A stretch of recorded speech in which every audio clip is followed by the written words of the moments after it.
পৃথিবীতে যারা শ্রেষ্ঠ মানুষ ছিলেন আমরা জানি, তারা নবীজির স্ত্রীদেরকে আমরা মুসলমান হিসাবে তাদেরকে শ্রেষ্ঠ মনে করি। এদেরকে আল্লাহ ডাক দিয়েছেন, হে নবীর স্ত্রীগণ। কোন সৈয়দ বংশের বউকে আল্লাহ ডাকেননি, কোন সর্দার বংশের বউকে আল্লাহ ডাকেননি, কোন মালিথা বংশের বউকে আল্লাহ ডাকেননি। আল্লাহ ডাক দিয়েছেন নবীর স্ত্রীদেরকে, হে নবীর পত্নীগণ বা স্ত্রীগণ। তোমরা যখন কারো সাথে কথা বলবে পর্দার আড়াল থেকে বলবে। 2 নম্বরে তোমাদের কণ্ঠের ভেতরে যেন মোলায়েম কিছু না আসে, কর্কশ ভাবে এমন ভাবে পর্দার আড়াল থেকে কথা বলবে যেই লোকটার ভেতরে কোনো দুর্বিসন্ধি, কোনো গুড়, কোনো মুনাফিকি, কোনো নেফাক, কোনো ষড়যন্ত্র এরকম যদি কিছু থাকে, তার মনের ভেতরে কোনো রোগ থাকে, এটা যেন বৃদ্ধি না পায়। তোমার আচরণ দেখে, কথাবার্তা দেখে এরা যেন আরো নিজেকে কন্ট্রোল করে না, এই জায়গায় সেরকম কিছু করায় অন্তত মন পাওয়া যাবে না। যেন মেয়েরা কিভাবে কথা বলবে, সে বাইরে হোক, মোবাইলে হোক, টেলিফোনে হোক, মেয়েদের আওয়াজ কতটুকু হবে, কার সাথে কোন কণ্ঠে কথা বলবে, সেই কথাগুলো আল্লাহ আয়াতে দিয়েছেন নবীর স্ত্রীদের মাধ্যমে তামাম পৃথিবীর মেয়েদেরকে। এই জন্য আমাদের উচিত হবে শুধু স্বামী বাদ দিয়ে, শুধুমাত্র স্বামী বাদ দিয়ে যারা আছে, আমরা 14 জন পুরুষের নাম পেয়েছি তাফসিরে। সম্মানিত মা বোনেরা যারা এসেছেন, আমি আশা করছি এই 14 জন যে পুরুষ মানুষের নাম বলা হচ্ছে, এদের সাথে আপনি মোবাইলে কথা বলেন, আর পর্দার আড়াল থেকে কথা বলেন, ঘরের ভেতর থেকে কথা বলেন। এই 14 জন পুরুষ মানুষ বাদ দিয়ে পৃথিবীর যে ফেরেশতায় আসুক,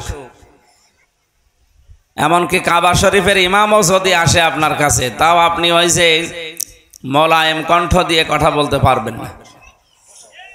1 নম্বরে আপনি কথা বলবেন ভালোভাবে নিজের বাবার সাথে, 2 নম্বরে দুধ বাবার সাথে, 3 নম্বরে মামা, এটা আপন মামার সাথে।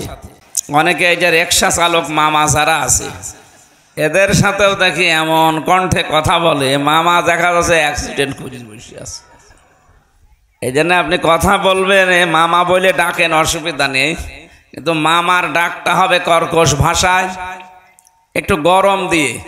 নিজের আপন মামার সাথে যেভাবে কথা বলা হয় এই রকম ভাষা যেন না আসে, তাহলে ওর রিক্সা চালকের ভেতরে দেখা যাচ্ছে আবার শয়তান উকি ঝুঁকি মারবে। আমি একবার কুষ্টিয়া থেকে মনে হয় দেখলাম, আমারে নিয়ে উনি চালাতে পারে না, সেই রকম মানে শরীরের শক্তি সেরকম নেই, অথচ মোটা মোটা মহিলা উঠেছে 2 জন, এত জোরে জোরে চলে যাচ্ছে। ভাই আপনি এত জোরে যান কি করি, সেদিন আমার নিয়ে তো চলতে পারছিলেন না। মহিলারা এরকম মহিলা আমার রিকশায় উঠলে আমার শরীর গরম হয়ে যায়।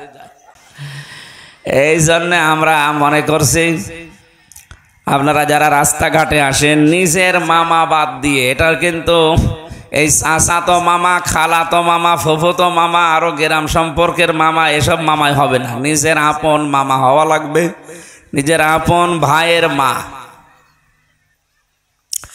3 নম্বরে, 4 নম্বরে গিয়েছে আপনার চাচার কথা, এটাও আপন চাচা হওয়া লাগবে। 5 নম্বরে দুধ ভাই, 6 নম্বরে আপন ভাই, 7 নম্বরে নিজের শ্বশুর, আপন শ্বশুর হওয়া লাগবে। চাচা শ্বশুর, মামা শ্বশুর, খালু শ্বশুর যা আছে এদের সাথে কিন্তু এইটা হবে না। আমি যে 14 জনের নাম বলছি, এই 14 জনের সাথে আপনার মুখমণ্ডল, হাতের কবজি, পায়ের পাতা বাদ দিয়ে আবার পুরা শরীর ঢেকে রাখা লাগবে। কিন্তু বাকি আর দুনিয়ায় যারা আছে এই 14 জনের বাইরে, আপনি তাদের সাথে যদি খাস পর্দা করতে চান, তাহলে তো শুধু চোখ 2টা বাদ দিয়ে কিছুই দেখানো যাবে না। আমি আবার বলছি, এরপরে আছে দাদার নাম, এটা আপন দাদা। এরপরে আছে নানার নাম, এটা আপন নানা। এরপরে নাতি, এরপরে আছে ছেলে, এটা আপন ছেলে। এরপরে আছে ভাইয়ের ছেলে, এটা আপন ভাইয়ের ছেলে। চাচাতো ভাইয়ের ছেলের সাথে পর্দা করা লাগবে। এরপরে আছে বোনের ছেলে, এটা আপন বোনের ছেলে। এরপরে আছে মেয়ের জামাই, তার মানে মেয়ের স্বামীকে আমাদের এই কুষ্টিয়া, মেহেরপুর, এই পাবনা এলাকায় হয়তো জামাই বলে আমরা ডাকি। চট্টগ্রাম, সিলেটে মেয়ের জামাইকে নিজের জামাই বলে ডাকে। ওদের ভাষা বা ওদের ধরনটা একটু আলাদা। ওই এলাকায় গেলে আমরা ওইভাবে বলি। যেহেতু এটা কুষ্টিয়ার পাশে পাবনা, মেয়ের জামাইকে আমরা কি বলে ডাকি এলাকায়? ঠিক আছে, মেয়ের জামাই বললে যেহেতু বুঝবেন, সুতরাং এই যে 14 জন মানুষের নাম বললাম, এর ভেতরে স্বামী নেই, আছে? সম্মানিতা মা বোনেরা যারা এসেছেন, এই যে 14 জনের ভেতরে কিন্তু আপনার স্বামী নেই। সুতরাং স্বামী বাদ দিয়ে বাকি 14 জনের সাথে কথা বলা যাবে, দেখা করা যাবে।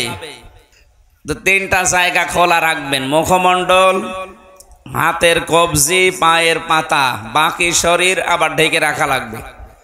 আর বাকি দুনিয়ায় যা আছে, সে কাবার ইমাম হোক আর সে কি বলে 8 রশির পীর সাহেব হোক, যাদের সামনে যাওয়া লাগবে না কেন, যেতে পারবেন না তা না, তাদের সামনে চলাফেরা করতে করতে যদি চলে যান বা তাদের সামনে হঠাৎ করে পড়ে যান, কিন্তু পুরা শরীর ঢাকা লাগবে, খালি চোখ 2টা বাদ দিয়ে। এটা খাস পর্দা। আল্লাহ মেয়েদেরকে এটা অনুসরণ করার তৌফিক দিন। সুতরাং এই আয়াত থেকে যে শিক্ষাটা পেলাম, মেয়েরা যদি মোবাইলেও কথা বলে, কোন হেজাব বা পর্দার আড়াল থেকে যদি কথা বলে, ঘরের ভেতর থেকে কথা বলে, ভাষা হবে কর্কশ ভাষা। কেউ মোবাইলে কল দিয়েছে আপনার কাছে, আপনি সালাম দেবেন, যে জিজ্ঞাসা করে যে অমুক কোথায় আছে, বলবেন কি দরকার, কোথায় আছে, আমি জানা থাকলে বলবেন অমুক জায়গায় আছে, না থাকলে বলবেন আমি জানি না। ইনিয়ে বিনিয়ে নরম ভাবে মোলায়েম কণ্ঠে কথা বলা যাবে না, এটা নিষিদ্ধ। কোরআনে কারিমে আল্লাহ আয়াত নাজিল করে আমাদের জানিয়েছেন। আমি সহ যারা এখানে আছি, সম্মানিতা মা বোনদেরকে বলছি, আপনারা এটা মেনে নেবেন, উপকার হবে। হ্যাঁ, কথা বলতে গিয়ে আবার মিথ্যা কথা বলা যাবে না। আপনার স্বামী আছে আপনার নিজের কাছে, ও জিজ্ঞাসা করছে, আপনি মিথ্যা কথা বলে দিলেন যে আমি জানি না কোথায় আছে। না, আল্লাহ তাআলা বলেন ন্যায়সঙ্গত কথা বলবা, সত্য কথা বলা লাগবে, মিথ্যা বলা যাবে না, কিন্তু ভাষা হবে কর্কশ। আল্লাহ এটা আমাদের মেয়েদের মেনে নেওয়ার তৌফিক দিন।